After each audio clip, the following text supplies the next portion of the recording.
పథకం ప్రకారం కొంతమంది మరి అమాయక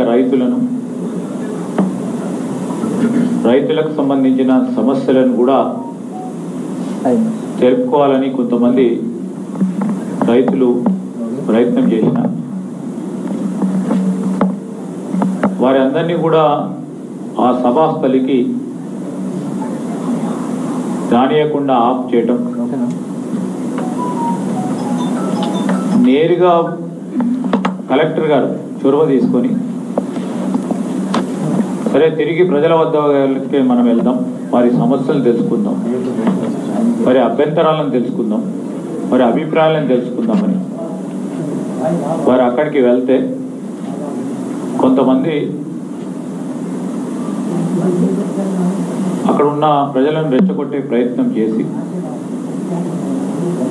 భౌతికంగా కలెక్టర్పై ఇతర అధికారులపై దాడి చేసే ప్రయత్నం ప్రత్యక్షంగా కూడా మనం టీవీలలో వీడియోలలో అన్నిట్లో కూడా చూడటం జరిగింది.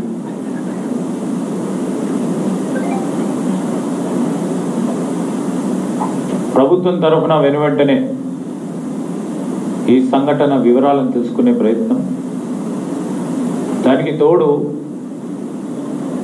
విచారణ కూడా పూర్తి స్థాయిలో జరపాలని నిర్ణయం చేసి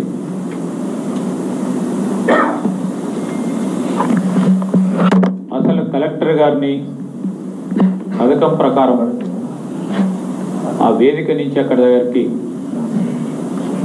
రమ్మని చెప్పింది ఎవరు, వచ్చిన తర్వాత దాడి చేసే ప్రయత్నం చేసింది ఎవరు,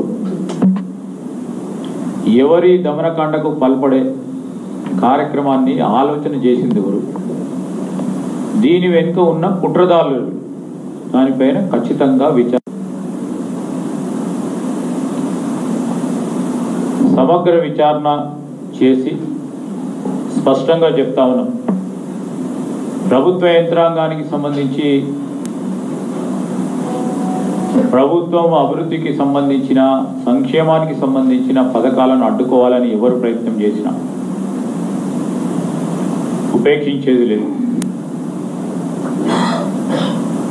ప్రజాస్వామికమైన పద్ధతిలో అభ్యంతరాలు, అనుమానాలు, అభిప్రాయాలను తెలియజేసుకోవడానికి తప్పకుండా ఒక వేదిక ఉంటుంది. ఆ వేదికను ఏర్పాటు చేసే ప్రయత్నంలో ప్రభుత్వం ప్రజాస్వామికమైన స్ఫూర్తితో ముందుకు వెళ్ళటం జరుగుతుంది. అప్రజాస్వామికంగా రౌడీయిజం, గుండాయిజం చేసి ప్రభుత్వానికి సంబంధించిన యంత్రాంగాన్ని కానీ ప్రభుత్వ అధికారులను బెదిరించిన ఉపేక్షించేది లేదు. అసలైన తొలి వెలుగు. ఫాలో వాట్సాప్ @తొలి వెలుగు official.